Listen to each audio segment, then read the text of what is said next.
ये भी क्वेश्चन मेरे बच्चों बहुत इंपॉर्टेंट है। ये जो क्वेश्चन देख रहे हैं ना, ये इंपॉर्टेंट है। इस तरह से लाइन ड्रॉ करने के लिए आपके एग्जाम में आता है। ध्यान से पढ़िएगा ना, एग्जाम में प्लस 95% ले आइएगा। बस एक एक क्लास को ना बढ़िया से लास्ट तक देखिए। मशगूल था मैं पर्दे के इस पार से, तेरी धड़कन पहचानने में। मुझे क्या पता था कि पर्दे के उस पार तूने एक नई दुनिया बसा रखी है। हेलो स्टूडेंट्स, मैं यस मनी आप लोगों का फिजिक्स टीचर क्रैश कोर्स के एक और वीडियो में मोस्ट वेलकम करता हूं। मिशन है ना कि प्लस 95% एग्जाम में लाना, हर हाल में लाना है, तो लाना है मेरे बच्चों। और आज हम लोग इंपॉर्टेंट शॉर्ट आंसर क्वेश्चन देखने जा रहे हैं। कई सारे बच्चों को टाइमिंग को लेकर इशू है मेरे बच्चों, तो डेली शाम में 8 बजे मैं आप लोगों के लिए क्रैश कोर्स पढ़ा रहा हूं बिल्कुल डिटेल में, इस एम के साथ, इस लक्ष्य के साथ कि एग्जाम में हम लोग 95 प्लस लाएंगे, 90 प्लस लाएंगे, ला कर ही रहेंगे। आपकी सपोर्ट, सहयोग, शेयर की जरूरत है। चैप्टर 1 में जितने भी शॉर्ट आंसर क्वेश्चन हैं वो सब के सब मैं अभी करवाने वाला हूं। ध्यान से पढ़िएगा मेरे बच्चों, क्लास 12 फिजिक्स का चैप्टर 1 है ये। और लेकिन इससे पहले काम करिए कि सबसे पहले तो मेरे बच्चों जल्दी से ये मोबाइल ना अपने मोबाइल नंबर अपने मोबाइल में सेव करके इस पे मैसेज करिए। हम लोग ना व्हाट्सएप ग्रुप का लिंक भेज देंगे जहां पे इंपॉर्टेंट पीडीएफ वगैरह मिल जाएगा।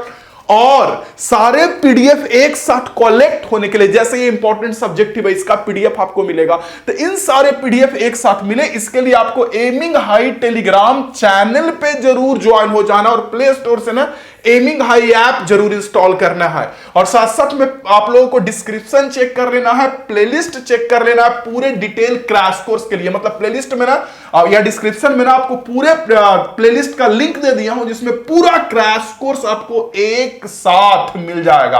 आपको कहीं भी भटकने की जरूरत नहीं है। हर एक चैप्टर का वन शॉट मिल जाएगा, इंपॉर्टेंट एमसीक्यूज मिल जाएगा, शॉर्ट आंसर क्वेश्चन मिल जाएगा, प्रीवियस ईयर जितने तरह का क्वेश्चन आपके एग्जाम में आता है सब मिल जाएगा। तो चलिए तैयार हो जाइए सारे बच्चे सबसे फर्स्ट क्वेश्चन के लिए। ओके ना जी सर, मैं कैसे करवाऊंगा पहले समझिए। हर एक क्वेश्चन यहां पे आपको दिखेगा, उसका मैं यहां पे आंसर समझाऊंगा और नेक्स्ट पेज में इसका सॉल्यूशन भी दिया हूं, तो आपको उसका स्क्रीनशॉट लेते चलना है, बाद में कॉपी में आपको नोट कर लेना है। समझ में आया?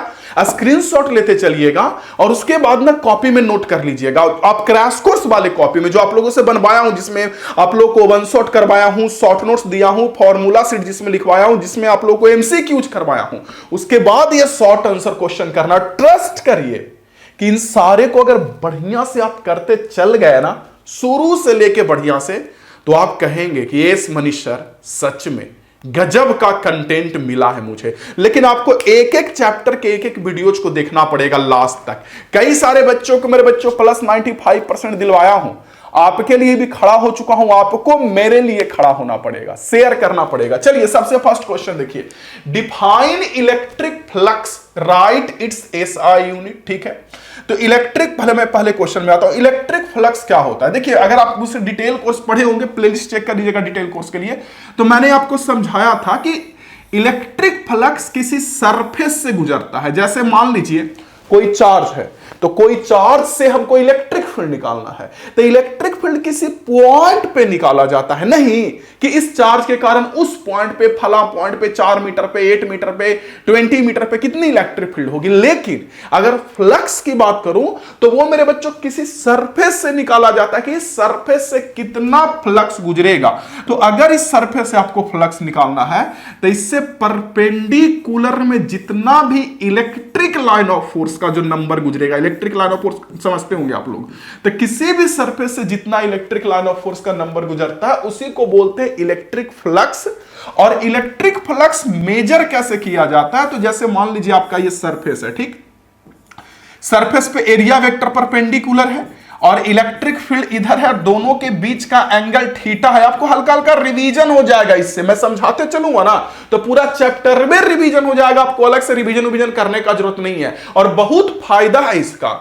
तो एरिया वेक्टर इधर है मेरे बच्चों, इलेक्ट्रिक फील्ड इधर है, तो फ्लक्स का जो वैल्यू निकाला जाता है वो इलेक्ट्रिक फील्ड और एरिया वेक्टर इन दोनों के डॉट प्रोडक्ट से, ई डॉट ए से बोलिए या ई ए कॉस थीटा से बोलिए, तो इस तरह से फ्लक्स निकाला जाता है। ठीक है, तो ये याद रखिएगा, इसका एस आई यूनिट कह रहा है। तो देखिए इलेक्ट्रिक फील्ड का यूनिट होता है न्यूटन पर कूलम्ब एरिया का मीटर स्क्वायर, तो इसका यूनिट हो गया न्यूटन मीटर स्क्वायर पर कूलम्ब, ये लिखिए। या एक तरीके से और इसका यूनिट मेरे बच्चों, इलेक्ट्रिक फील्ड का एक और यूनिट होता है वोल्ट पर मीटर, और एरिया का मीटर स्क्वायर, तो 1 मीटर से 1 मीटर कट जाएगा तो यूनिट वोल्ट मीटर भी फ्लक्स ही का होता है, और न्यूटन मीटर स्क्वायर पर कूलम्ब भी फ्लक्स ही का होता है। तो ये बात याद रखिएगा, ठीक है। आप लोग डिटेल कोर्स पढ़े होंगे, मैंने रिवीजन करवा दिया, आपके दिमाग में आ गया होगा कि हाँ सर फ्लक्स इसको बोलते हैं।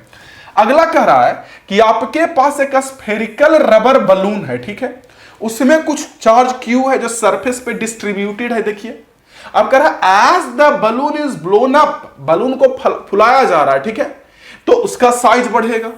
तो कह रहा है टोटल फ्लक्स अब कितना गुजरेगा, रीजन के साथ बताइए। यानी बलून जब फूलेगा, देखिए बच्चों को यहां क्या लगता है कि सर बलूनवा जब फूलेगा ना, तो फूलेगा तो बन जाएगा ऐसे आई एम ढोंढू मैन, और उसका सर एरिया बढ़ जाएगा। तो जब उसका एरिया बढ़ जाएगा सर, तो फ्लक्स तो बढ़ जाएगा, क्योंकि सर देखिए एरिया पर तो फ्लक्स डिपेंड करता है, नहीं, बिल्कुल नहीं, फ्लक्स सेम रहेगा। क्योंकि देखो आप गॉस थ्योरम पढ़े होंगे तो उससे भी पता चलेगा, और नहीं भी पढ़े होंगे तो मैं बता दूं कि जब बलून फूलेगा तो एरिया बढ़ेगा, तो इलेक्ट्रिक फील्ड कम जाएगा ना, और वही चार्ज पहले इतना दूर में था, और वही चार्ज जब ज्यादा दूर में फैल जाएगा, तो ज्यादा दूर में फैल जाएगा तो चार्ज की डेंसिटी कम जाएगी ना, तो इलेक्ट्रिक फील्ड कम जाता है और एरिया बढ़ जाता है, तो फ्लक्स सेम आता है।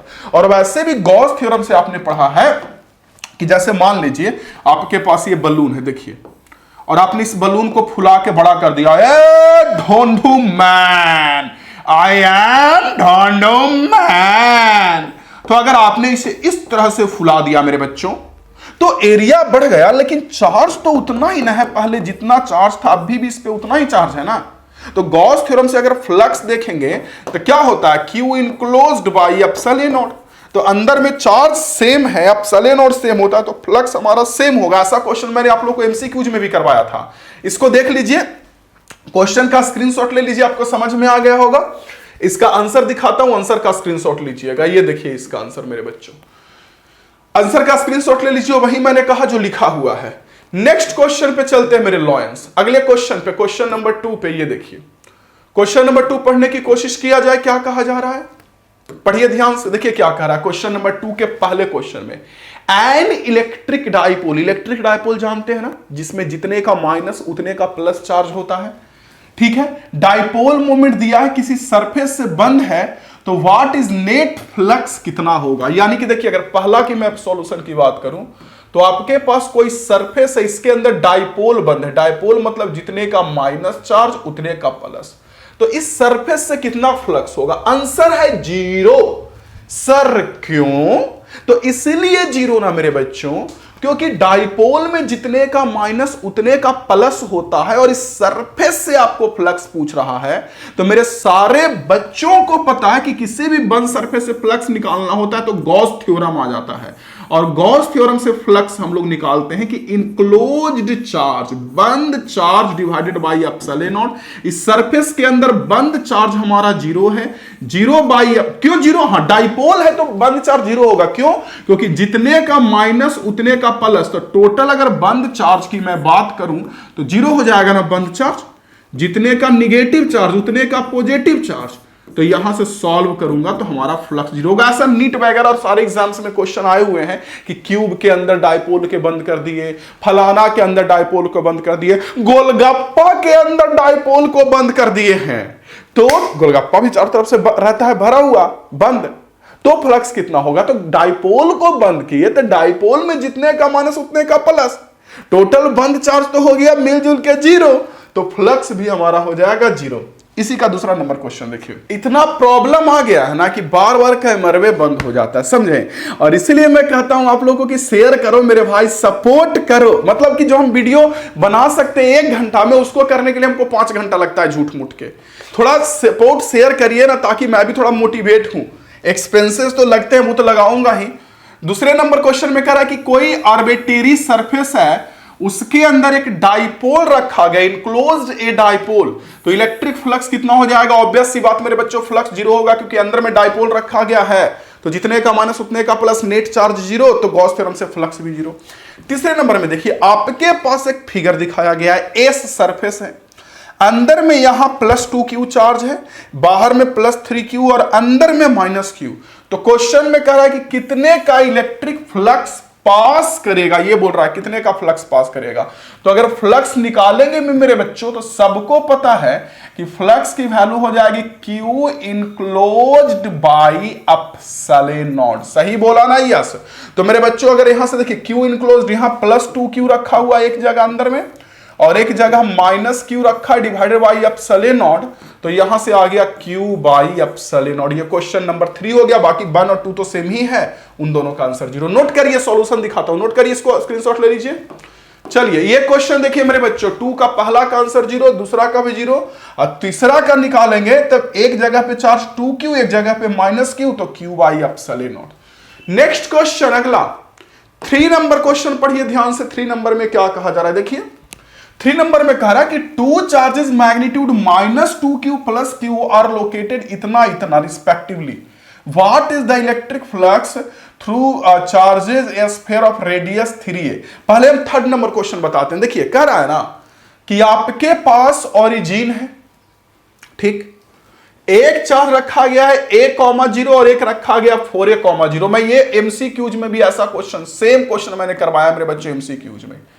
तो आप देखेंगे, 1 सेकेंड, हाँ, आप देखेंगे मेरे बच्चों तो यहां 0 हो गया, यहां पे a,0 हो गया और यहां पे 4a, यहां a,0 हो गया मेरे बच्चों और यहां पे हो गया 4a,0 पॉइंट, ठीक है।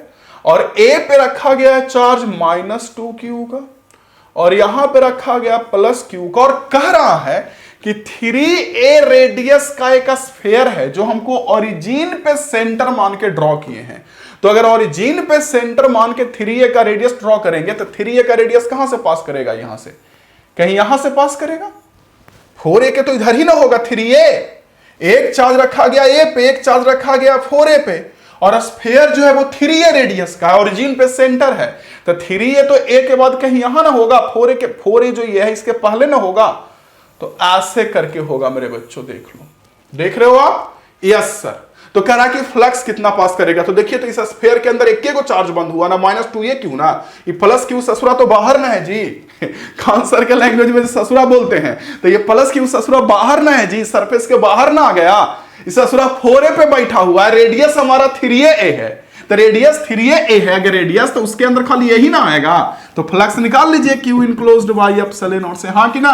तो Q इनक्लोज्ड हो गया -2q by epsilon not, answer हो गया। इस ससुरा को बोलिए अंदर आए, खान सर के लैंग्वेज में बोलो अंदर आओ, चलो किसको, अरे तो इसको बोलिए कि रेडियस बढ़ा ले तो ये भी अंदर समा जाएगा, तो ये भी चार्ज में आ जाएगा। अभी तो एक के गो अंदर में है। दूसरा charge, how does the electric flux due two point charge enclosed bye spherical Gaussian surface get affected when radius increase. कोई इफेक्ट नहीं पड़ेगा। मैंने बताया ना कि फ्लक्स होता है Q enclosed by epsilon not.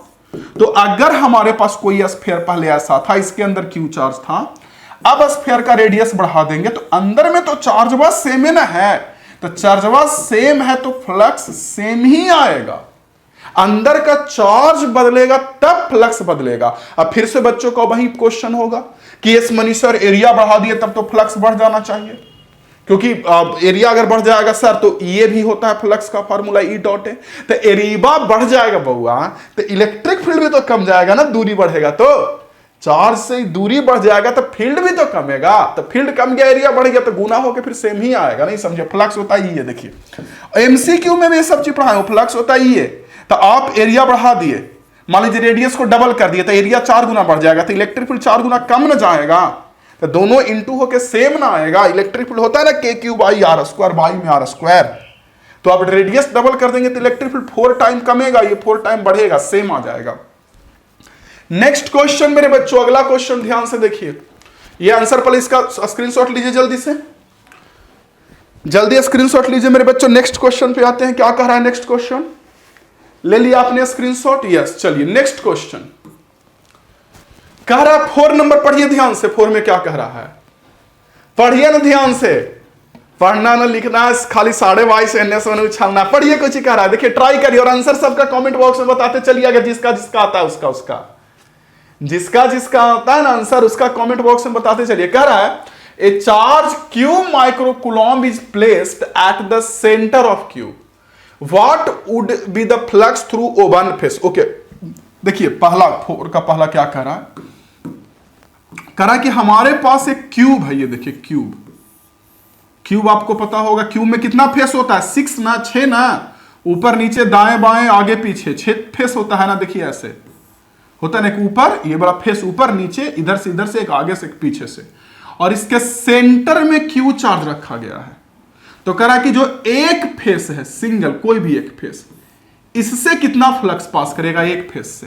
तो पहले हम पूरा क्यूब से फ्लक्स निकाल लें 6 फेस से, पूरा क्यूब से फ्लक्स निकाल ले 6 फेस से। यस, तो चलिए फ्लक्स अगर निकालेंगे, फ्लक्स बाई क्यूब, तो फ्लक्स का फार्मूला क्या होता है, क्यू इनक्लोज्ड, तो क्यूब के अंदर क्यू इनक्लोज्ड क्यू है, बाई एप्सिलॉन नॉट। तो ये जो फ्लक्स निकला क्यू बाई एप्सिलॉन नॉट, ये 6 फेस से निकला, 6 फेस से, ऊपर इधर इधर 6 से निकला, और बिल्कुल बीचों बीच में जब चार्ज रखा गया है तो सारा फेस से फ्लक्स सेम पास करेगा। Flux means electric line of force, charge से इलेक्ट्रिक फील्ड लाइन निकलता है तो सबसे सेम पास करेगा, यानी बिल्कुल बीचों बीच में जब चार्ज है तो 6 फेस से फ्लक्स सेम पास करेगा। और आपने पूरा 6 फेस से फ्लक्स निकाल लिया, अब आपको एक से निकालना है। तो सोचिए ये जो फ्लक्स निकला पूरे क्यूब से निकला, 6 फेस से निकला, तो अगर सिंगल फेस से फ्लक्स निकालना है तो 6 से डिवाइड कर दीजिए इसी में, क्यू बाई एप्सिलॉन नॉट, और नीचे में 6 एक और, हो गया आंसर। ये जो फ्लक्स जब हम निकालते हैं गॉस थ्योरम से तो पूरा सरफेस से निकलता है ना, तो क्यूब में 6 सरफेस है ना, तो 6 से निकला, एक के लिए 6 से डिवाइड कर दिए। दूसरा question, a charge Q is placed at the centre of cube of side 1 centimetre, metre पता नहीं क्या था, what is the electric flux, metre कर लीजिएगा या centimetre, what is the electric flux passing through 2 opposite face. अच्छा, 2 face से पूछ रहा है, एक ऊपर वाला एक नीचे वाला, सेम क्वेश्चन। तो इसमें कितना से इंटू करेंगे बताइए, एक फेस से निकल गया, एक फेस से निकल गया तो इसमें 2 से इंटू कर दीजिए। कह रहा है कि 2, एक ऊपर वाला फेस एक नीचे वाला फेस, इन दोनों से या इधर इधर वाला से या इधर इधर वाला, दोनों मिला के कितना फ्लक्स पास करेगा। तो पहले तो पूरा 6 से निकाल लिए, 6 से डिवाइड कर दिए तो 1 से निकल गया। अब 2 फेस से कह रहा है, 2 फेस से, तो 1 से निकल गया, इसी में इंटू कर दीजिए, 1 से निकला ना एक फेस से, इसी में दुगना कर दीजिए, ऊपर नीचे दोनों से निकल जाएगा, 2 से 2 तिया 6, क्यू बाई 3 एप्सिलॉन नॉट। चलिए नोट करिए इसको मेरे बच्चों, अगले क्वेश्चन पे चलते हैं, स्क्रीनशॉट लीजिए क्वेश्चन का। ओके, हाँ देखिए वही आंसर लिखा हुआ मेरे बच्चों। अरे अरे अरे अरे अरे अरे अरे अरे अरे अरे, हाँ, एक सेकेंड, माइक्रोकुलम है, हाँ चार्ज है माइक्रोकुलम में, तो फ्लक्स हो जाएगा माइक्रो में, माइक्रो फ्लक्स का यूनिट वोल्ट मीटर, इतना माइक्रो। और बाय इसमें क्या कर रहा है, 6 फेसेस भेन चार्ज, इसमें क्या पूछ रहा है, 6 face the cube will be same when charge Q is placed. तो ये भी तो 6 से 1 से निकल गया, पूछ किससे रहा है, what is electric flux passing through 2 opposite faces of cube. 2 opposite face से पूछ रहा है ना जी, तो 2 अपोजिट फेस से पूछेगा, एक सेकंड, 2 अपोजिट फेस से पूछेगा तो यहां 3 ना आ जाएगा, ये 1 से जो निकला उसमें इंटू करेंगे ना, 2 से 3 आ जाएगा। नेक्स्ट क्वेश्चन, अगला मेरे बच्चों, अगला क्वेश्चन नेक्स्ट। चलिए ये देखिए, इस क्वेश्चन को देखिए ध्यान से, क्वेश्चन में क्या कहा जा रहा है, पढ़िए। करा sketch the electric field line for 2 positive charge Q1 Q2 for Q1 equal to Q2 और Q1 बड़ा हो Q2 से। अच्छा, पहले 5वां का पहला देखिए, आप लोग इलेक्ट्रिक लाइन ऑफ फोर्स पढ़े हैं ना, कि प्लस से इलेक्ट्रिक लाइन ऑफ फोर्स निकलता है और माइनस में आता है, पढ़े होंगे ना चैप्टर 1 में, मैंने भी डिटेल में पढ़ाया, एक बार पढ़ लीजिएगा ना पूरा डिटेल कोर्स, मक्खन के जैसा फिजिक्स हो जाएगा। बस एक बार पढ़ने की जरूरत है मेरे बच्चों, डिस्क्रिप्शन में ना पूरा नोट्स वगैरह इसीलिए डाल दिया हूं, मेहनत बहुत करता हूं आप लोगों के लिए, लेकिन जब शेयर सपोर्ट नहीं मिलता है तो डिमोटिवेट हो जाता हूं। मैं बहुत दिनों से मेहनत कर रहा हूं, बच्चे बोलेंगे सर डिमोटिवेट क्यों जाता है, बहुत दिनों से मैं मेहनत कर रहा हूं भाई, आज से नहीं लंबे समय से। अब फिर भी पता नहीं यूट्यूब को क्या जलन है, मेरे बच्चे वीडियो जितना हो सकता है शेयर करते हैं, लेकिन यूट्यूब उस वीडियो को ना दूसरे नए लोगों तक दिखाता ही नहीं है। अगर YouTube नए लोगों तक दिखाए तब ना मजा आए भाई, लोग नए नए जुड़े। इसलिए कहता हूं कि आप लोग अपना जी जान लगा के सपोर्ट करिए, मुझे थोड़ा जरूरत है। क्वेश्चन में देखिए कह रहा है कि sketch electric line of force for two positive charge Q1 and Q2। Okay, तो दो पॉजिटिव चार्ज है Q1 Q2 है, जब दोनों इक्वल है तो कैसा इलेक्ट्रिक लाइन ऑफ फोर्स मिलेगा। देखिए Q1 भी मेरे बच्चों और Q2 भी सेम है, सेम।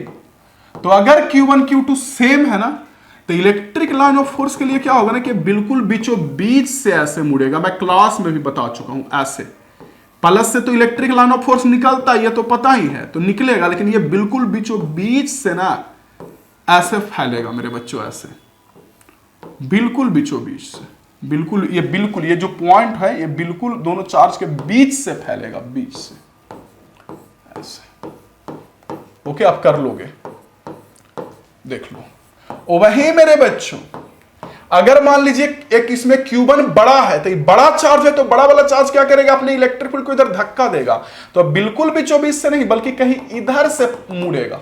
ये ज्यादा मजबूत ना Q1 का इलेक्ट्रिक फील्ड होगा तो इसको धक्का देगा। दूसरा में देखिए ऐसा फिगर बनेगा, ये Q1 और ये Q2, ठीक है, तो बिल्कुल बीचों बीच में ना कहीं इधर से ये डाइवर्ज करेगा। ये देखिए कहीं इधर से ऐसे मेरे बच्चों, देख रहे हो आप, ऐसे मेरे बच्चों इधर से ये, और ऐसी सारा बना लीजिएगा। ओके, अगला में क्या कह रहा है, फिगर सोच। अच्छा, कुछ बच्चे बोलेंगे सर अगर Q2 बड़ा होता तो इधर से ये अपने आप को इधर धक्का देता, इसके फील्ड को दबा देता।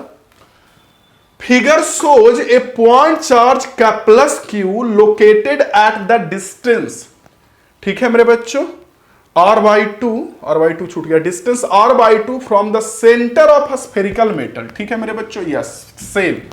Draw the electric field line for the given system. अच्छा, पहले इसको नोट करिए या स्क्रीनशॉट ले लीजिए, फिर इसको इरेज करके मैं ये ड्रॉ करता हूं। देखिए क्या है, समझिएगा। आपके पास ना एक स्फेरिकल सेल है ऐसे, 1 सेकंड, ऐसे सेल है, ठीक, यस। अब इस स्फेरिकल सेल में रखा गया है चार्ज को, कहां, बिल्कुल बीचों बीच में नहीं, कहीं यहां रखा गया है, सेंटर से r/2 के दूरी पर, देखिए। और कैसा चार्ज रखा गया है, प्लस Q, ध्यान से देखिएगा, प्लस Q। तो कह रहा है कि इसके कारण कैसा इलेक्ट्रिक लाइन ऑफ फोर्स होगा जो, और ये सब जो क्वेश्चन है ना मेरे बच्चों बड़ा इंपॉर्टेंट है। ऐसा क्वेश्चन ही आपके एग्जाम में पूछता, और ध्यान से पढ़िएगा ना तो प्लस 95% ले आइएगा, इसी टाइप का क्वेश्चन आता है। ध्यान से पढ़ने की जरूरत है और एक एक पीडीएफ या एक एक क्वेश्चन को अच्छे से कॉपी में लिखते जाने की जरूरत है। तो देखिए क्वेश्चन में यहां प्लस Q चार्ज है मेरे बच्चों, तो देखिए जैसे यहां प्लस Q चार्ज हम रखे हैं, तो इस प्लस के कारण इस साइड माइनस इंड्यूस्ड होगा, आपको पता होगा इस साइड माइनस इंड्यूस्ड होगा प्लस के कारण, और इस साइड सेल के इस साइड में प्लस इंड्यूस्ड होगा। अब इलेक्ट्रिक लाइन ऑफ फोर्स का शेप निकालिए। कंडक्टर है तो सबको पता है, कंडक्टर है तो सारे बच्चों को पता है कि कंडक्टर के अंदर में जो इलेक्ट्रिक फील्ड होती है नेट, वो electric line of force conductor पे परपेंडिकुलर होता है कंडक्टर से, तो प्लस से निकलेगा इलेक्ट्रिक लाइन ऑफ फोर्स, देखिए माइनस में जाएगा, नहीं देखिए तो प्लस से निकलेगा इधर माइनस में जाएगा, ये जो माइनस है वो इधर से भी इस माइनस में जाएगा मेरे बच्चों, इस माइनस में भी जाएगा मेरे बच्चों, इस माइनस में भी जाएगा मेरे बच्चों, इस माइनस में भी जाएगा मेरे बच्चों, इस माइनस में भी जाएगा। ये देखिए प्लस से निकलेगा मेरे बच्चों माइनस, और ये देखिए सरफेस पे मैं परपेंडिकुलर ड्रॉ कर रहा हूं, ऐसे नहीं ड्रॉ कर दीजिएगा ऐसे करके, नहीं, आप ऐसे करके कर्व ला के ऐसे परपेंडिकुलर ड्रॉ करिएगा इस सरफेस पे। कंडक्टर के सरफेस पे हमेशा electric line of force perpendicular होता है, ऐसा शेप बनेगा। तो प्लस से माइनस में गया, अब इस प्लस से भी इलेक्ट्रिक लाइन ऑफ फोर्स निकलेगा, ये देखिए इस प्लस से भी इलेक्ट्रिक लाइन ऑफ फोर्स निकलेगा। तो दोनों को ऐसे सब जगह ड्रॉ कर लीजिएगा, इसे परपेंडिकुलर होगा सरफेस पे, ऐसे सरफेस पे परपेंडिकुलर होगा। चलिए मेरे बच्चे इसका स्क्रीनशॉट लीजिए, आंसर दिखा दिया देता हूं।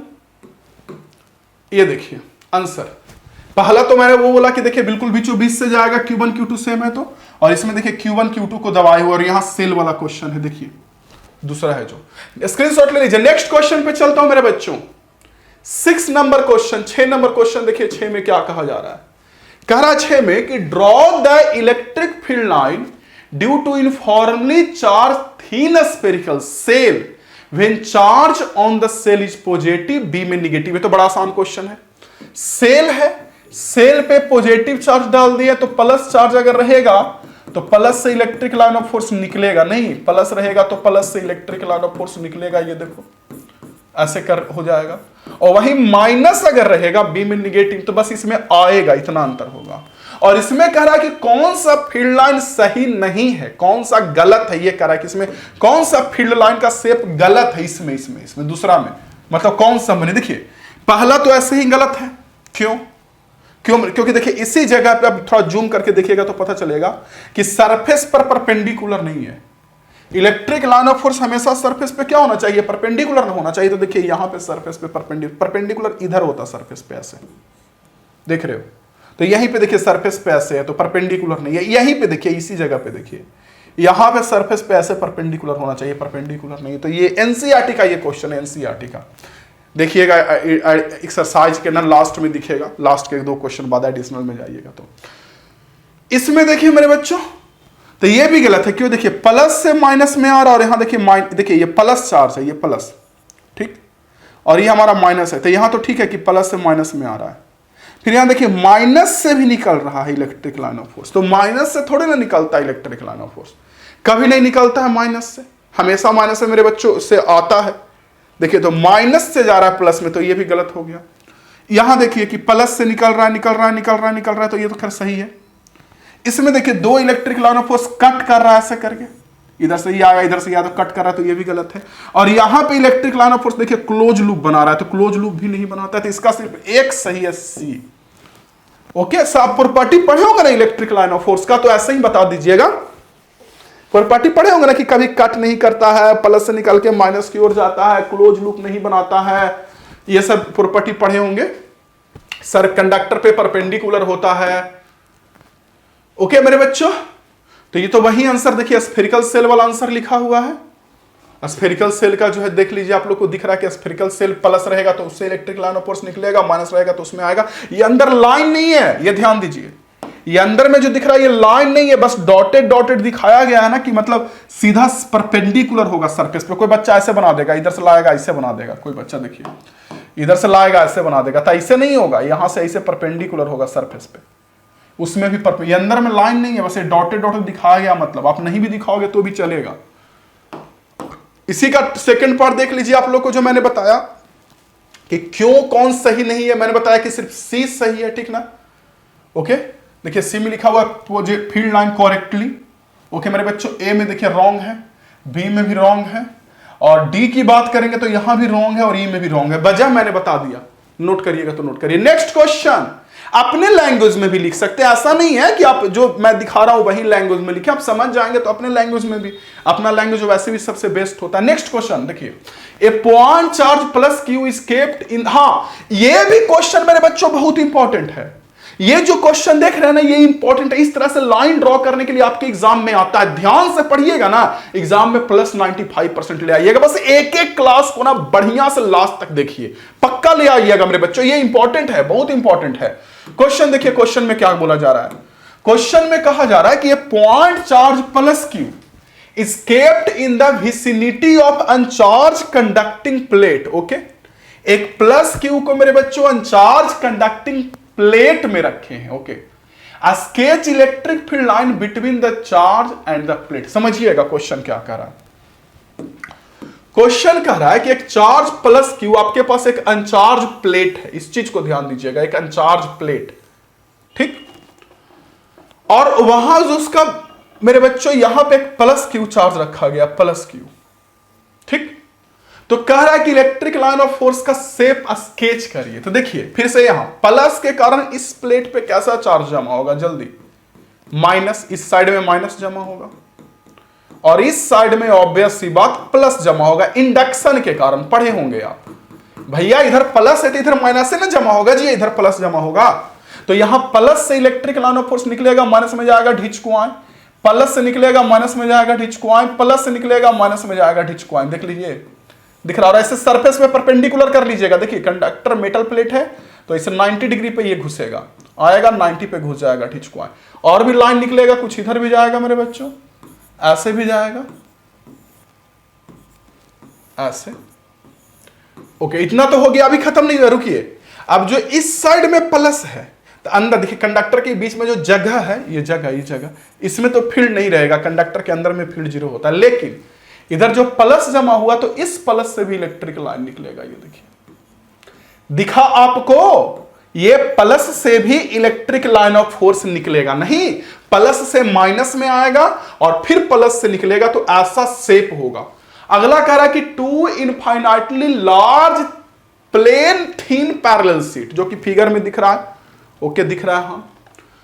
पहले इसको स्क्रीनशॉट ले लीजिए, फिर मैं आपको दूसरा दिखाता हूं। पर इसका स्क्रीनशॉट लीजिए जल्दी से, ले लिए? ओके, हाँ। दूसरा क्वेश्चन देखिए क्या कर रहा है। कह रहा है कि आपके पास दो बड़ा सा सीट है, एक पे सरफेस चार्ज डेंसिटी सिग्मा, दूसरे में सिग्मा टू है मेरे बच्चों, एक में सिग्मा वन, एक में सिग्मा टू है, ठीक है।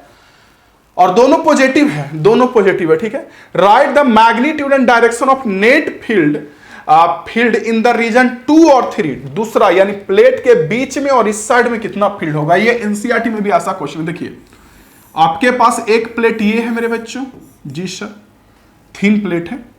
एक सेकेंड, आपके पास एक प्लेट ये है मेरे बच्चों, ये देखिए एक प्लेट ये है और दूसरा प्लेट ये है, ठीक।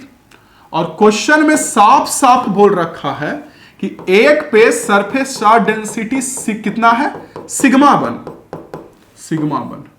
और दूसरे पे सरफेस चार्ज डेंसिटी सिग्मा 2 है।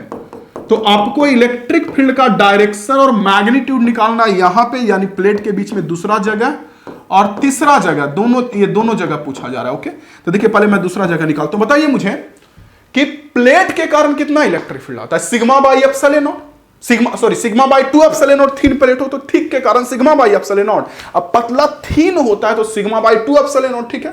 तो क्वेश्चन में देखिए साफ साफ दे रखा है मेरे बच्चों की थिन प्लेट है, पतला प्लेट है।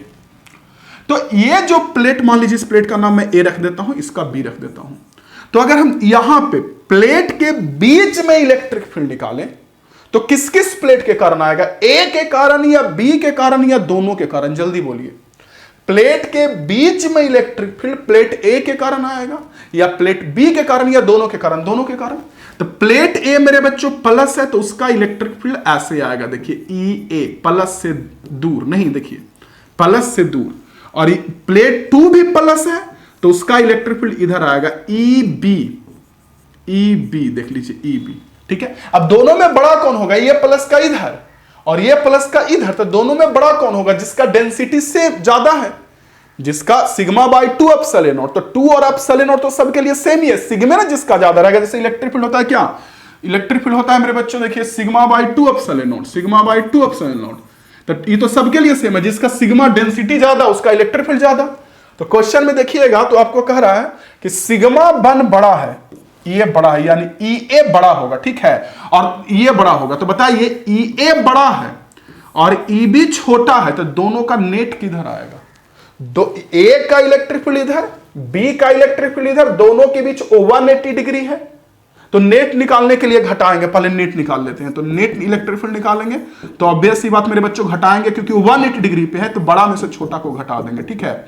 तो बड़ा ई ए कितने का है, तो ई ए सिग्मा 1 बाई 2 एप्सिलॉन नॉट और ई बी कितने का है, सिग्मा 2 बाई 2 एप्सिलॉन नॉट, ठीक है मेरे बच्चों। तो यहां से 1 बाई 2 एप्सिलॉन नॉट कॉमन आ जाएगा, अंदर बच जाएगा सिग्मा 1 माइनस सिग्मा 2, ये निकल गया।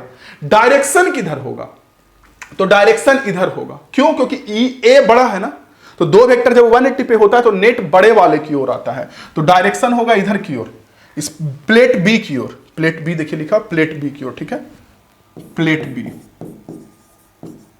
बी की ओर। अच्छा यहां पे निकाले तो इधर रीजन 3 में निकाले इलेक्ट्रिक फील्ड, तो रीजन 3 में क्या होगा, तो अगर रीजन 3 में निकालेंगे तो यहां भी दोनों के कारण आएगा, ए के भी कारण बी के भी कारण।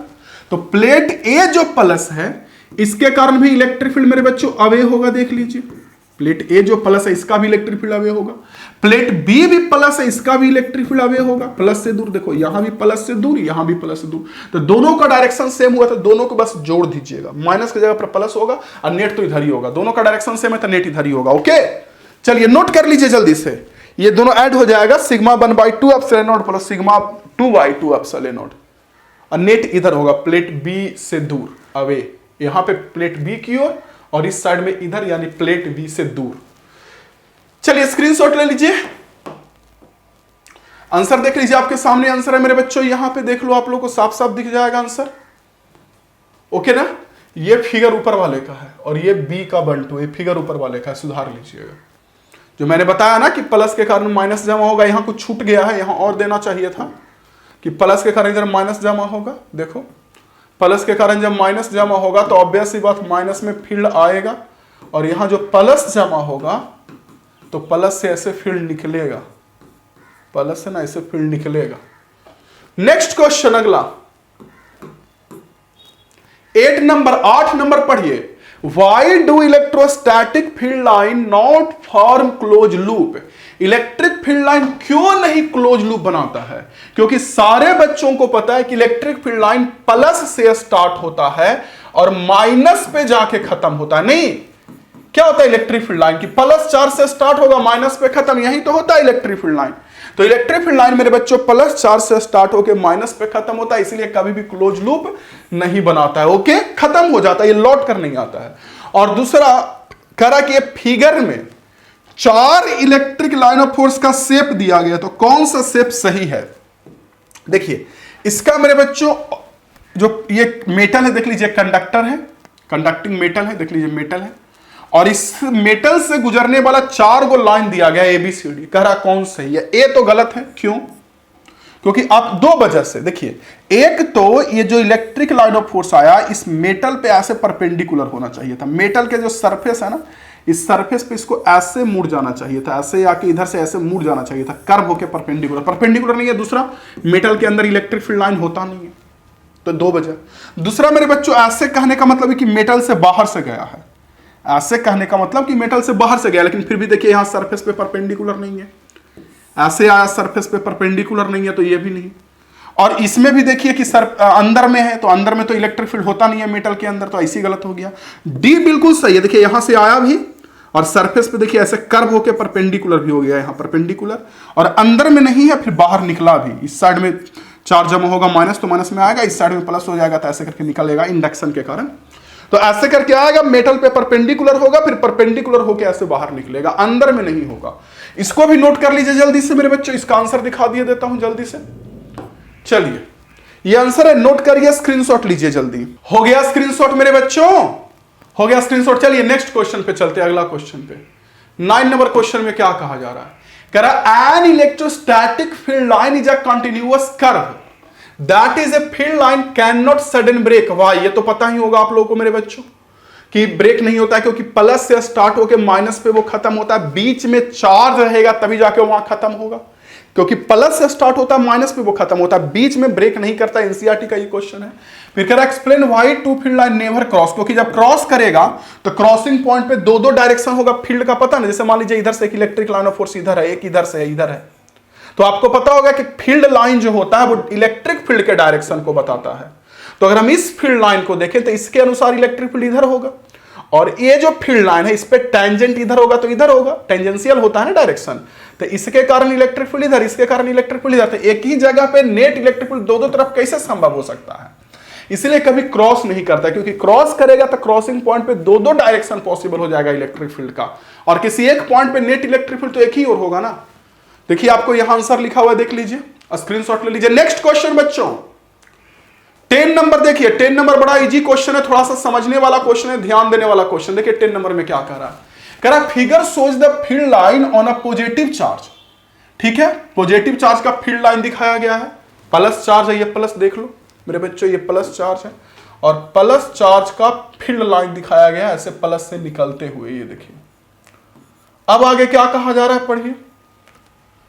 करा is the work done by field in moving a small positive charge Q to P positive और नेगेटिव। ओके, जब हम Q से P कोई पॉजिटिव को ला रहे हैं तो फील्ड वर्क करेगा कि नेगेटिव? पहले ये बताइए, जब हम Q से P कोई पॉजिटिव चार्ज को लाएंगे, हम मान लीजिए कोई पॉजिटिव है, ध्यान से देखिएगा, दिख रहा है ना, आ रहा है ना स्क्रीन में, हाँ, तो यहां कोई पॉजिटिव है मेरे बच्चों, ठीक।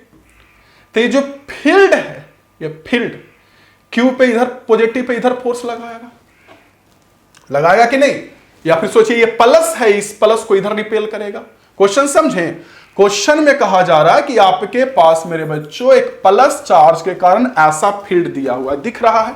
जी सर दिख रहा है फील्ड, प्लस चार्ज के कारण इस तरह का आपको फील्ड दिया गया है जी। अब कह रहा है मेरे बच्चों क्वेश्चन में साफ साफ देखो कि अगर एक प्लस चार्ज को आप लाते हो Q से P, Q से P। तो जो फील्ड वर्क करेगा वो पॉजिटिव या निगेटिव। तो पहले फील्ड फोर्स किधर लगाएगा वो तो निकाल लीजिए ना।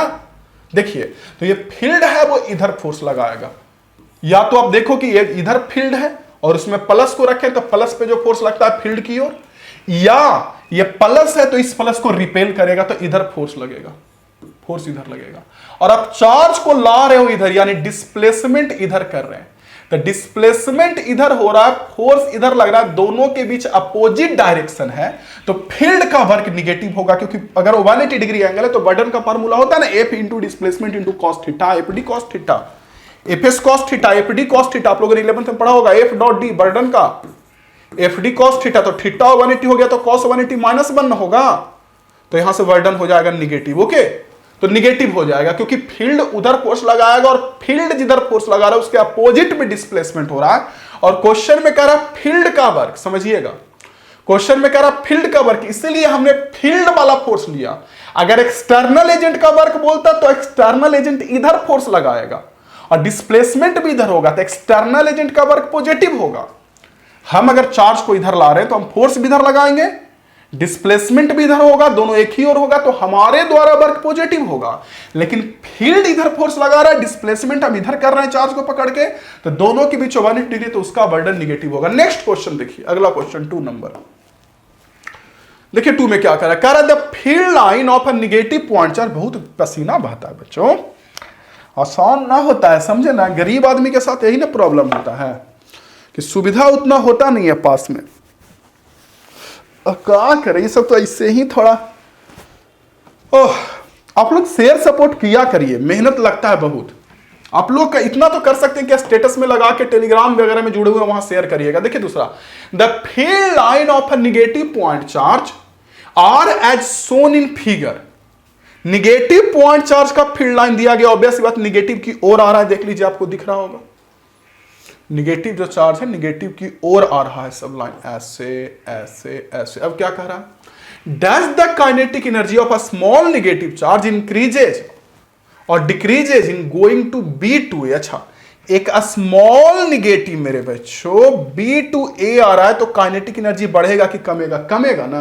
क्यों? क्योंकि सोचिए ये निगेटिव है और ये भी निगेटिव है, तो ये निगेटिव इस निगेटिव को इधर रिपेल करेगा, यानी ये निगेटिव इस निगेटिव पे इधर फोर्स लगाएगा, इधर फोर्स लगाएगा।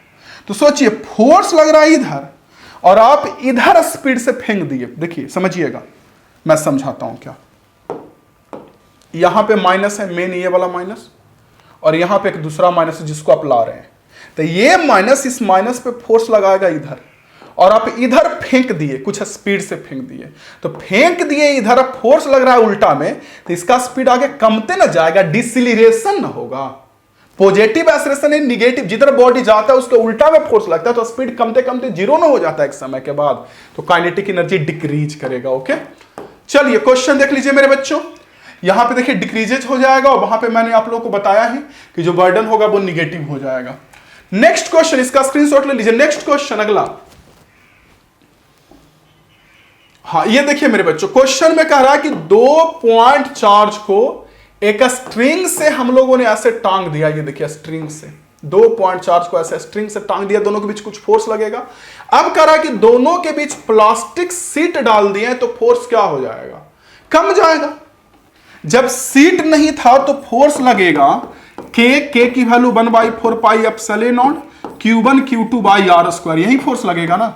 अब प्लास्टिक सीट डाल दिए तो बीच में एक मीडियम, पूरा में प्लास्टिक सीट डाल दिया, मान लीजिए पूरा में भरा हुआ है, तो मीडियम आ जाएगा, तो नीचे में एप्सिलॉन नॉट के साथ एप्सिलॉन आर भी तो आएगा। देखिए तो ये भी तो आएगा, तो एप्सिलॉन आर मेरे बच्चों 1 से बड़ा होता है किसी इंसुलेटिंग मटेरियल का, तो ये मेरे बच्चों नीचे में एक्स्ट्रा आ गया, तो फोर्स डिक्रीज ना हो जाएगा। ऐसे भी आपको पता है कि मीडियम में डालते हैं तो रिलेटिव परमिटिविटी भी आता है, एप्सिलॉन आर पढ़े होंगे आप, तो फोर्स वहां डिक्रीज हो जाएगा। नेक्स्ट क्वेश्चन मेरे बच्चों देख लीजिए, यहां कम जाएगा। अगर पहले एफ नॉट लग रहा था और डाइलेक्ट्रिक कांस्टेंट के है प्लास्टिक का, तो एफ नॉट बाई के होगा। हालांकि पूरा में जब हम प्लास्टिक डालेंगे तो एफ नॉट बाई के होगा, के टाइम कम जाएगा। नहीं, आपने ऐसे ही पढ़ा है ना कि F medium equal to F air by relative permittivity, ऐसे पढ़ा है ना आपने। F medium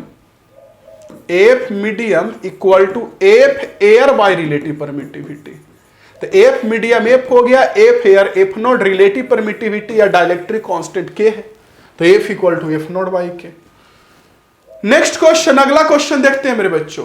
12 number question try करिए, अच्छा क्वेश्चन है। 12 नंबर ट्राई करिए तो जल्दी जल्दी 12 में क्या कर रहा है, जल्दी जल्दी ट्राई करिए। देखिए कह रहा what is the nature of electrostatic force between 2 point electric charge when Q1 Q2 if, समझिएगा कह रहा है मेरे बच्चों कि दो चार्ज है Q1 Q2, उसके बीच कैसा फोर्स का नेचर होगा, यानी अट्रैक्टिव होगा या रिपल्सिव होगा। कब? तो देखिए आप नंबर 1 में क्या कह रहा है, नंबर 1 में कह रहा है मेरे बच्चों कि जब Q1 इंटू Q2 की वैल्यू पॉजिटिव है, देखिए पहला तो Q1 इंटू Q2 पॉजिटिव कब होगा ये बताइए।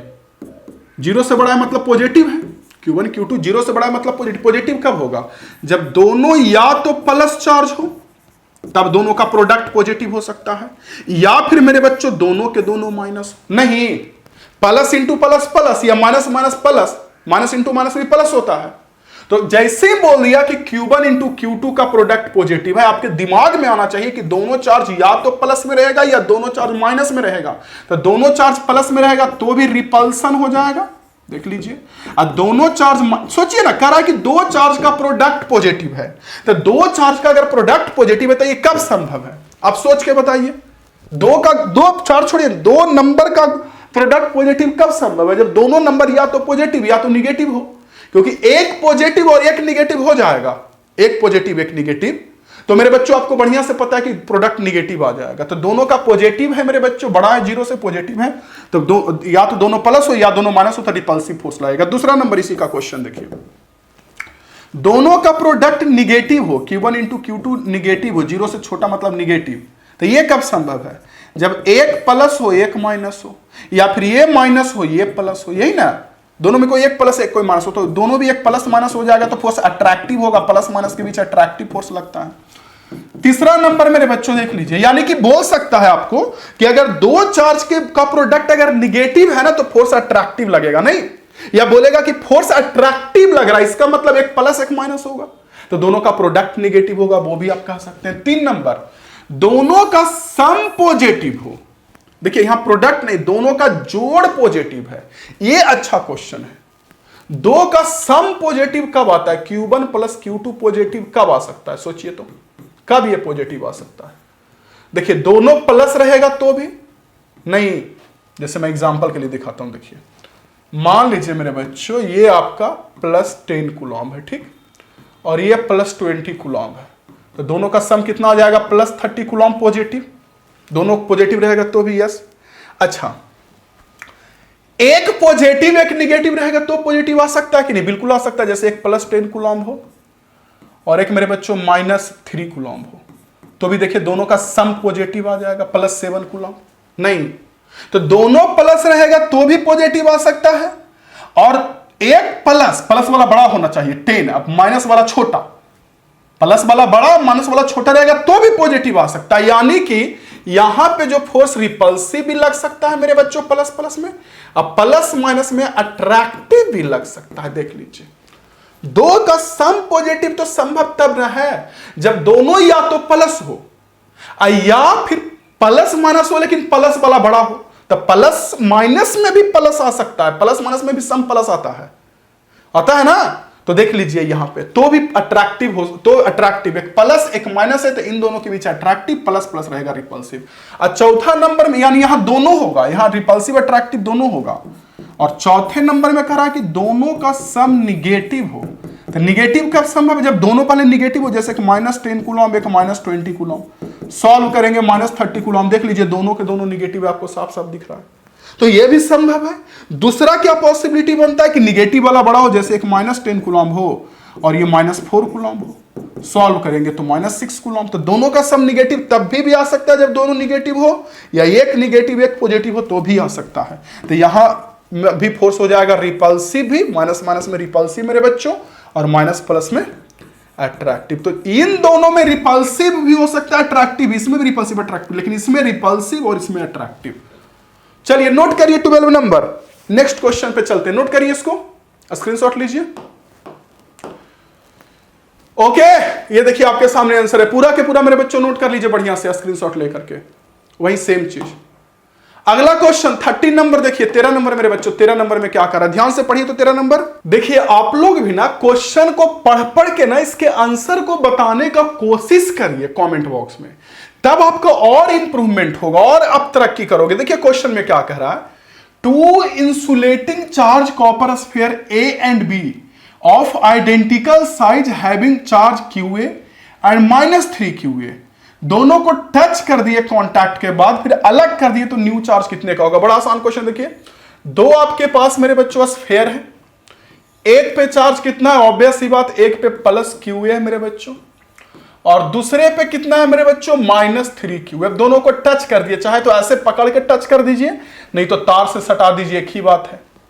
तो टच कर देंगे, दोनों आइडेंटिकल साइज का, ये सबसे बड़ा बात है। तो आइडेंटिकल सेम साइज का है, तो टच करने के बाद क्या होगा, टच करने के बाद दोनों में चार्ज सेम सेम डिस्ट्रीब्यूट होगा, ज्यादा से कम या कम से ज्यादा जो भी होगा अपना ट्रांसफर होगा चार्ज, और बराबर बराबर डिस्ट्रीब्यूट होगा। जैसे मान लीजिए एक में है 20 कूलॉम, एक में है -8 कूलॉम, और दोनों को टच कर दिया था, 20 या -8 मिलकर कितना होगा, दोनों को अगर टच करेंगे तो टोटल चार्ज कितने का होगा, 12 कूलॉम, 20 - 8 12। अब ये 12 दोनों में आधा आधा बढ़ जाएगा, 6 कूलॉम। तो वही कह रहा है कि एक पे QA और एक पे -3 QA है, तो दोनों को टच कर देंगे तो टोटल चार्ज कितने का होगा, तो टोटल चार्ज दोनों को ऐड कर देंगे, तो एक मेरे बच्चों QA और एक -3 QA, सॉल्व करेंगे तो टोटल चार्ज हो गया -2 QA। अब ये जो -2 QA टोटल चार्ज है, दोनों में आधा आधा बढ़ जाएगा, क्योंकि आइडेंटिकल साइज, अगर साइज सेम नहीं होता तो फिर पोटेंशियल वाले कॉन्सेप्ट से बनाना पड़ता, क्योंकि पोटेंशियल जब तक सेम नहीं होता तब तक चार्ज ट्रांसफर करता है, तो वो अलग तरीके से बनता। खैर आइडेंटिकल दिया हुआ है तो टोटल चार्ज निकाल लिए, इसलिए अगर ईच पर चार्ज निकालेंगे, ईच पर, तो जो -2 QA आया इसको 2 से डिवाइड कर देंगे, आधा आधा बढ़ जाएगा, यानी कितना, -QA के बराबर, -QA इस पे भी, -QA इस पे भी। उसी का 2 नंबर क्वेश्चन देखिए, ये भी वैसा ही है, कह रहा है two insulating copper sphere A and B identical size का, यहां भी है, और मेरे बच्चों एक पे चार्ज है QA और दूसरे पे है QB। अब thin a third sphere C of same size but uncharged is brought in contact with first and then with the second, अब फाइनली रिमूव, तब दोनों पे चार्ज कितने कितने का होगा। ओके चलिए पहले इसको स्क्रीनशॉट लीजिए, फिर मैं दूसरा का बताता हूं, दूसरा थोड़ा बड़ा है। स्क्रीनशॉट लीजिए, पहला तो समझ में आ गया ना कि दोनों को जोड़ दिए, आधा आधा बांट कर दिए, मतलब कि आधा आधा चार्ज डिस्ट्रीब्यूट होगा। अब देखिए क्या कर रहा है, कह रहा है मेरे बच्चों आपके पास कि दो स्फीयर है, एक पे चार्ज QA और एक पे QB है। समझिएगा, देखिए इस पे चार्ज QA है, यस सर, और इस पे चार्ज QB है। अब एक थर्ड स्फीयर को लाए जो अनचार्ज्ड है, ये देखिए सेम साइज का लेकिन अनचार्ज्ड है, उसको पहले फर्स्ट यानी A के साथ सटाएं, और उसको वहां से हटा के फिर B के साथ सटाएं, तब A और B पर कितना चार्ज होगा ये पूछ रहा है। देखिए तो पहले ये बताइए, ये थर्ड स्फीयर मान लीजिए यहां है, तो थर्ड स्फीयर को अगर हम यहां टच करेंगे, जो कि अनचार्ज है, इस पे चार्ज 0 है, पहले A के साथ टच किए तो इसमें QA था, इसमें 0 था, तो चार्ज आधा आधा बट जाएगा टोटल चार्ज का, तो इसमें QA इसमें 0, तो टोटल चार्ज QA, तो कितना अब इसमें चार्ज बचेगा ये बोलिए, तो इसमें बचेगा QA + 0/2, नहीं QA + 0 हो गया, टोटल चार्ज आधा आधा बढ़ जाएगा 2, यानी इसमें चार्ज आएगा QA/2, इसमें भी आएगा QA/2, आधा आधा बटेगा, तो इसमें भी QA/2 है, इसमें भी QA/2। अब इसको इसमें सटा रहे हैं, यानी इस QA/2 को हम इसमें टच कर रहे हैं, समझ QA/2 को, तो बोलेंगे सर ये तो अनचार्ज था ना, था अनचार्ज, लेकिन A के साथ जब टच कर दिए तब तो चार्ज न हो गया, QA/2 ना इसमें चार्ज आ गया। इसमें तो ठीक है कि QA/2 आ गया, इसमें भी तो QA/2 आ गया। अब इसको इसमें सटाएंगे तो इसमें QA/2, इसमें QB, अब कितना चार्ज इसमें आएगा, फिर से इन दोनों को जोड़ के आधा आधा कर दीजिए, तो QB एक पे और एक पे QA/2, टोटल जोड़ के 2 से डिवाइड कर दिए, तो सॉल्व करेंगे तो कितने का आ जाएगा, 2QB + QA/4, ये हमारा मेरे बच्चों आ जाएगा आंसर। देख लीजिए, क्लियर बच्चे, पार्टी आइडिया लगा बच्चे, पार्टी सही बोला ना, देख लीजिए समझिए कैसे बना। इसमें QA था, इसमें 0 था, टोटल चार्ज मेरे बच्चों QA/2, इसमें भी QA/2, अब इस QA/2 को इसमें टच किए तो टोटल चार्ज QB + QA/2, और आधा आधा बढ़ जाएगा तो 2 से डिवाइड किए। चलिए स्क्रीनशॉट लीजिए, नेक्स्ट क्वेश्चन पे चलते हैं। ये लीजिए, इसका आंसर देख लीजिए आपके सामने है, ठीक है ना, आप एक एक्सप्लेन करके बढ़िया से लिख लीजिएगा। 14 number, plot a graph showing the variation of F versus r square. F versus r square नहीं, sorry, F versus 1/r²। Force और 1/r² के बीच का ग्राफ ड्रॉ करने के लिए कह रहा है। देख लीजिए, फोर्स और 1/r² के बीच का graph. Where r is distance between two charge, pair इतना। देखिए समझिएगा, पहले ये चार्ज का पेयर देखिए। आपके पास एक चार्ज है +1 माइक्रोकूलम का, एक है 2 माइक्रोकूलम का। मेरा प्रश्न है आप लोगों से कि इस समय दोनों के बीच कैसा फोर्स लगेगा, अट्रैक्टिव या रिपल्सिव। रिपल्सिव यानी पॉजिटिव। रिपल्सिव का मतलब मेरे बच्चों इस पे इधर फोर्स लगेगा, पॉजिटिव किसी भी निकालेंगे तो। और ग्राफ कैसा आता है, अगर आप बात करोगे एफ वर्सेस आर स्क्वायर का, तो एफ का फार्मूला होता है KQ1Q2/r²। तो एफ और आर स्क्वायर के बीच का ग्राफ की बात करेंगे तब तो दोनों inversely proportional, rectangular hyperbola type का होगा। लेकिन एफ वर्सेस आर स्क्वायर नहीं कह रहा है, कह रहा एफ वर्सेस 1/r² के बीच का ग्राफ। देखिए इसी को ऐसे लिख सकते हैं ना, इसी को ऐसे लिख सकते हैं ना, KQ1Q2 और r² नीचे उसको 1/r²। देखिए तो स्ट्रेट लाइन का ग्राफ हो गया ना। F किया y का काम, y इक्वल टू ये टोटल जो यहां से यहां ये काम किया m का, और ये काम किया x का। देख लीजिए graph, y equal to mx का ग्राफ है। देख रहे हो आप देख रहे हो मेरे बच्चों। यस, तो यहां से सॉल्व करेंगे तो ये y का काम करेगा, ये टोटल हमारा m का काम करेगा, और 1/r² हमारा x का काम करेगा। r² के बीच पूछता तब अलग ग्राफ होता, लेकिन f और 1/r² के बीच का ग्राफ स्ट्रेट लाइन हमें मिलेगा। तो चलिए बना लेते हैं ग्राफ। देखिए दोनों पॉजिटिव है, दोनों पॉजिटिव, तो ऑब्वियस सी बात, इसका अगर ग्राफ ड्रॉ करिएगा तो ग्राफ कुछ मेरे बच्चों ऐसे आएगा। देख रहे हो, 1/r² और f के बीच का ग्राफ ऐसे आएगा, ऐसे ऐसे ऐसे। और यहां जो स्लोप होगा tan थीटा वो इसके बराबर होगा KQ1Q2। अगर आप जानते होंगे तो इसको स्लोप बोलते हैं, नहीं भी जानते हैं तो ऐसा होगा। बट दूसरा में एक प्लस एक माइनस है, एक 2 माइक्रोकूलम और एक -3 माइक्रोकूलम। तो इसके बीच का ग्राफ ड्रॉ करेंगे तो इस पर अट्रैक्टिव फोर्स लगेगा। तो ग्राफ तो ऐसा ही होगा लेकिन इधर नीचे जाएगा। देखिए ये ग्राफ तो ऐसा ही होगा स्ट्रेट लाइन, लेकिन ऐसे नीचे जाएगा निगेटिव साइड, क्योंकि अट्रैक्टिव फोर्स है। तो इधर मेरे बच्चों 1/r² इस एक्सिस पे रहेगा और इस एक्सिस पे एफ रहेगा। तो ऐसे जाएगा, नीचे ग्राफ जाएगा स्ट्रेट लाइन। सॉरी मैंने एरो क्यों दिया, हाँ ये देखिए ऐसे स्ट्रेट लाइन का ग्राफ रहेगा ऐसे। नोट कर लीजिए, चलता हूं नेक्स्ट क्वेश्चन पे। ये लीजिए, नोट किया, स्क्रीनशॉट ले लीजिए। ओके देख लीजिए आपके सामने, ये यहां अट्रैक्टिव होगा तो ऐसे मिलेगा, ऊपर भी एक्सिस होगा, नहीं दिखाया गया है, इसका मतलब ये ऊपर भी एक्सिस होगा। आप समझ रहे होंगे मेरी बातों को, मैं क्या कह रहा हूं। ऊपर भी एक्सिस होगा, इधर भी होगा, यहां इधर इधर दोनों साइड होगा। चलिए स्क्रीनशॉट इसका भी ले लीजिए। नेक्स्ट क्वेश्चन, अगला क्वेश्चन मेरे बच्चों, नेक्स्ट क्वेश्चन देखिए। नेक्स्ट में क्या कह रहा है, 15 नंबर क्वेश्चन देखिए। 15 में क्या कह रहा है, 15 में कह रहा है कि in the electric field E due to any point charge q. देखिए आप लोग को पता है कि इलेक्ट्रिक फील्ड को आप कैसे लिखते हो। इलेक्ट्रिक फील्ड में आप क्या करते हो कि कहीं भी अगर इलेक्ट्रिक फील्ड निकालना है तो वहां पे एक टेस्ट चार्ज रखते हो +1 कूलम का, और +1 कूलम पे जो फोर्स लगता है उसको इलेक्ट्रिक फील्ड बोलते हो।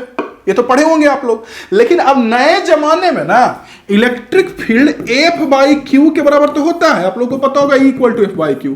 लेकिन Q को 1 कूलम ना लेकर के कहा जाता है कि Q को लगभग 0 लीजिए, Q tends to 0, limit Q लगभग 0 के बराबर होना चाहिए। अगर पढ़े होंगे तो ऐसा, इसका मतलब क्या होता है, वही पूछ रहा है कि ऐसे लिखा गया है ये लिमिट Q टेंड्स टू 0, ऐसा क्यों लिया जाता है, या ये जो चार्ज Q हम रखते हैं टेस्ट चार्ज, वो 0 के बराबर क्यों लगभग लिया जाता है। इसीलिए क्योंकि देखिए अगर आप टेस्ट चार्ज बड़ा रखेंगे, जैसे 2 कूलम 4 कूलम का बड़ा रखेंगे, तो इस टेस्ट चार्ज के खुद का भी इलेक्ट्रिक फील्ड उत्पन्न होगा और वो इस बाहर वाले इलेक्ट्रिक फील्ड को अफेक्ट करेगा। जैसे इलेक्ट्रिक फील्ड कैसे निकालते हैं, तो टेस्ट चार्ज पे जो फोर्स लगता है उसको बोलते हैं इलेक्ट्रिक फील्ड। ओके जी सर। तो ये जो टेस्ट चार्ज रखा गया है इसके खुद का ना इलेक्ट्रिक फील्ड उत्पन्न होगा, बड़ा चार्ज रहेगा तो वो दूसरे इलेक्ट्रिक फील्ड को प्रभावित करेगा, इसलिए थोड़ा गड़बड़ हो सकता है। इसलिए कहा जाता है कि जो टेस्ट चार्ज है लगभग टेंड्स टू 0 के बराबर होना चाहिए। इसी का 2 number question, draw the electric field line due two point charge Q positive. Positive देखिए, पॉजिटिव के कारण इलेक्ट्रिक फील्ड का रहा, प्लस के कारण मेरे बच्चों electric line of force away होता है, पता होगा, पूरा ऐसे भर लीजिएगा, और माइनस में सेम टूवर्ड्स हो जाएगा, माइनस की ओर होगा। ये देखिए आंसर, इसका स्क्रीनशॉट ले लीजिए।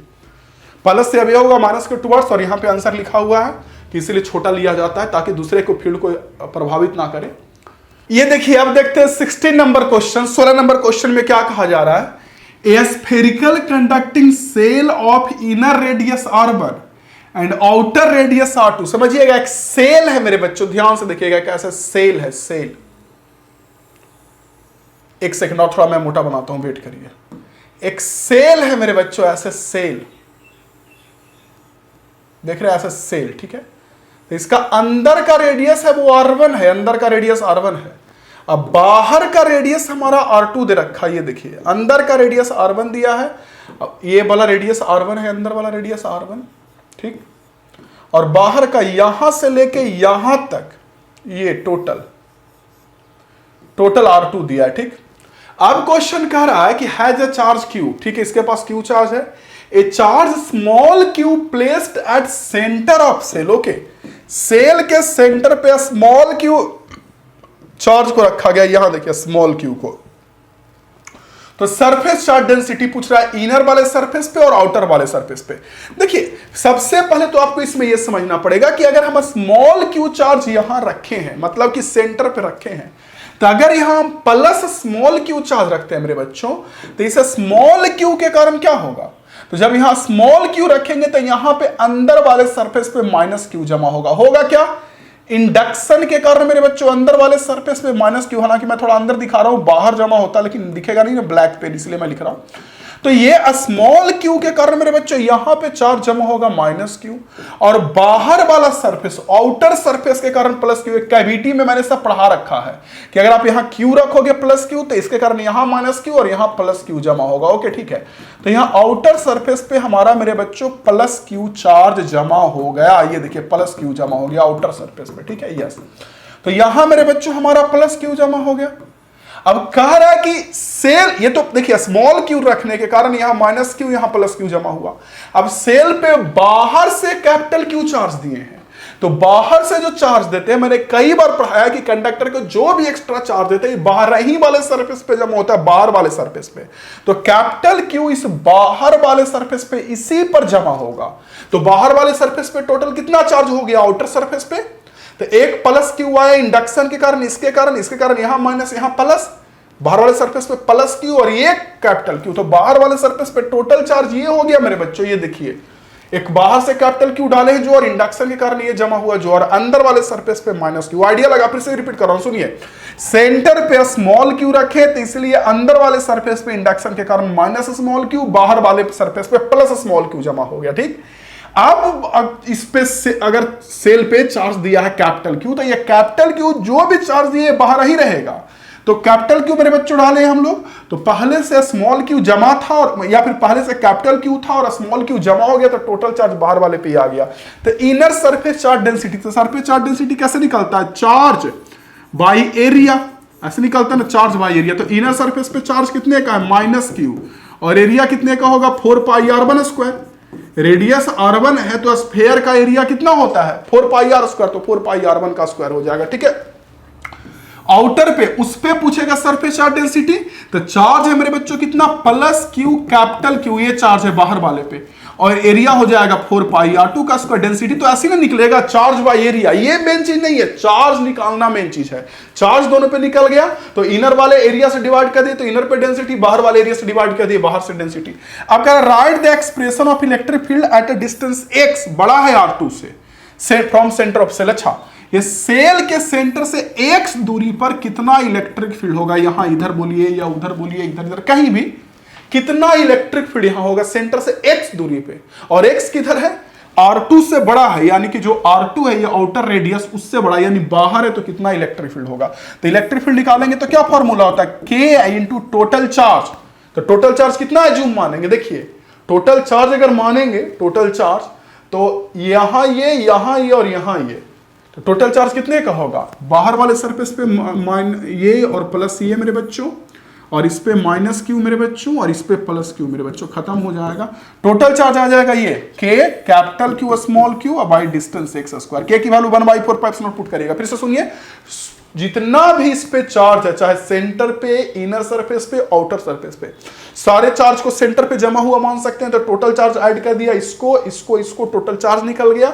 और आपको पता है कि बाहर में इलेक्ट्रिक फील्ड अगर निकालते हैं सेल से या कंडक्टर से, तो K into total charge into distance का स्क्वायर। तो x डिस्टेंस पे निकाले तो x का स्क्वायर। देख लीजिए, ये आपको मेनली चार्ज डिस्ट्रीब्यूशन समझना था कि प्लस क्यू के कारण यहां माइनस क्यू, यहां बाहर वाले पे प्लस क्यू जमा होगा, और ये जो कैपिटल क्यू डाले हैं वो बाहर ही जमा होता है। एक्सेस चार्ज जो भी डालते हैं बाहर जमा होता है। चलिए इसको नोट करिए, नेक्स्ट क्वेश्चन पे चलते हैं। स्क्रीनशॉट ले लीजिए इसका। देखिए मेरे बच्चों, सॉल्यूशन वही डाला हुआ है जो मैंने बोला आप लोगों को, आप देख लो एक बार, ठीक है। चलिए नेक्स्ट क्वेश्चन अगला मेरे बच्चों, देखिए उसी का ये आंसर लिखा हुआ है। K और Q हो गया total, capital Q plus small q, और डिस्टेंस x का स्क्वायर। 70 नंबर क्वेश्चन देखिए। और एक चीज और, हाँ जानते हैं, जब आपको लगे ना कि कोई चीज समझ में नहीं आया तो दोबारा उसको देखिए और खुद से सोचिए। उसी का रिजल्ट आता है जो खुद से सोचता है। कोई भी स्टडी में देखते हैं सब बच्चा एक ही साथ पढ़ता है टीचर से, लेकिन टॉपर कौन बनता है? जो खुद से सोचता है चीजों को कि यहां से ये निकला तो ऐसे निकला, तो ऐसे हम निकालेंगे, यहां पे बन जाएगा। अब बहुत सारे बच्चे सोचने का काम ही नहीं करते हैं और उन्हीं का रिजल्ट नहीं आता है। फिर वो बोलते हैं सर कि हमारा तो फेल हो गया, हमारा तो अच्छा नंबर नहीं आया, मैं एक ही टीचर से सब पढ़ा। फिर वजह कहां है? या तो ध्यान देने वाली वजह है कि आप ध्यान दे के पढ़िए, और नहीं तो कभी कभी ध्यान देने के बाद भी चीजें नहीं समझ में आती तो सोचा करिए कि यहां से ये था, ऐसे ऐसे सर बोले। 2 बार 3 बार लगिए, 2-3 बार के बाद सब चीज सही हो जाता है। दिक्कत तो ये है कि 2-3 के बार के बाद ना स्टडी का हर एक न्यूमेरिकल हर एक चीज बनता है, लेकिन यही 3 बार करना सबसे बड़ी मुश्किल होती है। चलिए इस क्वेश्चन को देखिए मेरे बच्चों, क्वेश्चन में क्या कर रहा है 17 में। A thin metallic sphere shell of radius r carries a charge q on its surface, ठीक है। A point charge capital Q by 2 placed at center C, okay ठीक है, and another charge plus 2q is placed outside the cell at a distance x from cell as shown in figure। Figure का अच्छा ठीक है। Find the electric flux through the cell, state the law used, law तो Gauss theorem use होगा। Question देखिए, कह रहा है आपसे कि आपके पास एक थीन सेल है। क्वेश्चन समझिए, आपके पास एक ऐसा थीन सेल है। जी सर है थीन सेल, जिसकी रेडियस कैपिटल आर है मेरे बच्चों। चार्ज इस पे प्लस क्यू का रखा गया, कैपिटल क्यू का। एक सेकंड रुकिए, मैं देखता हूं आपको, ठीक है, हाँ ओके, हाँ। तो देखिए मेरे बच्चों, चार्ज रखा गया, एक सेकंड, चार्ज जो रखा गया कोई इसमें वो कैपिटल क्यू दिया गया। देखिए कैरी चार्ज कैपिटल क्यू, थीन है मेरे बच्चों, थीन सेल है। तो थीन सेल में कुछ तो इंडक्शन की बात नहीं होगी, थीन सेल है तो पतला सेल है,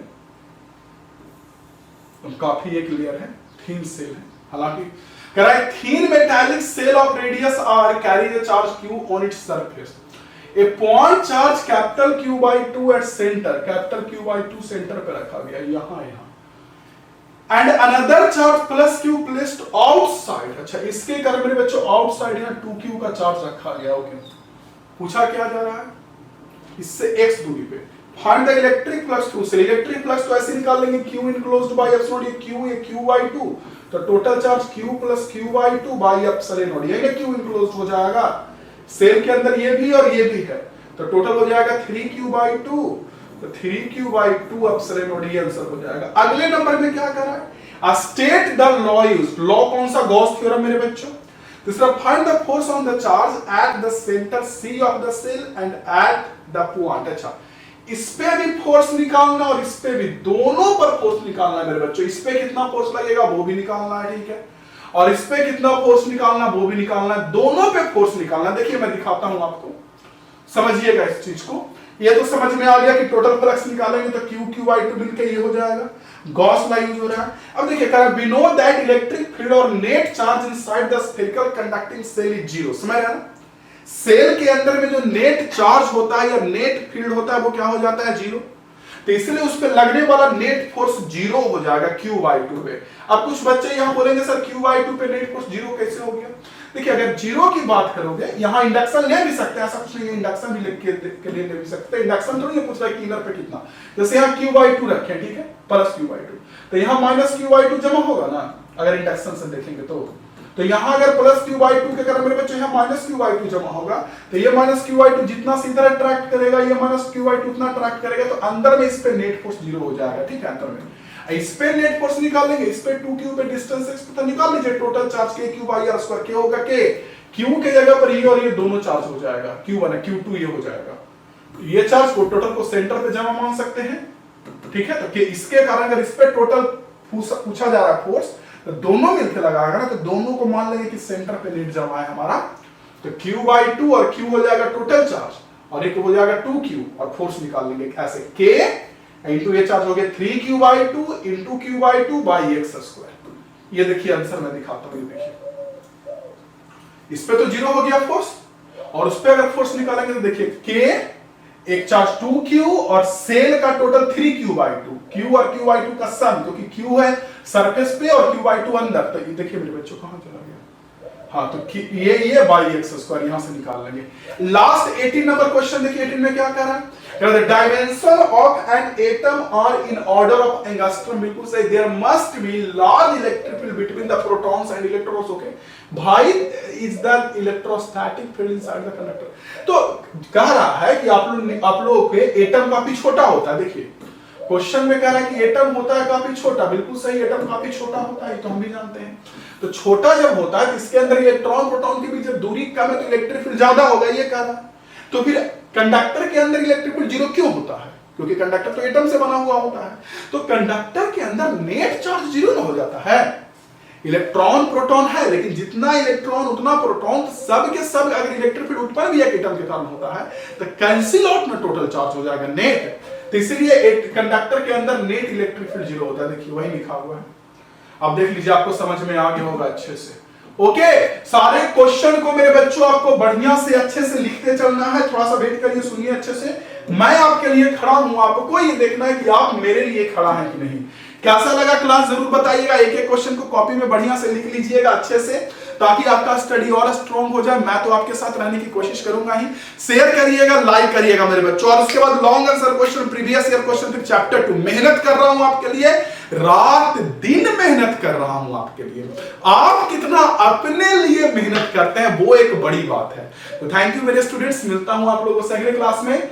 जय हिंद, वंदे मातरम। शेयर करिएगा वीडियो को, लाइक करिएगा और कुछ कमेंट करिएगा, अच्छा सा हर एक बच्चा कमेंट करिएगा। जय हिंद, वंदे मातरम।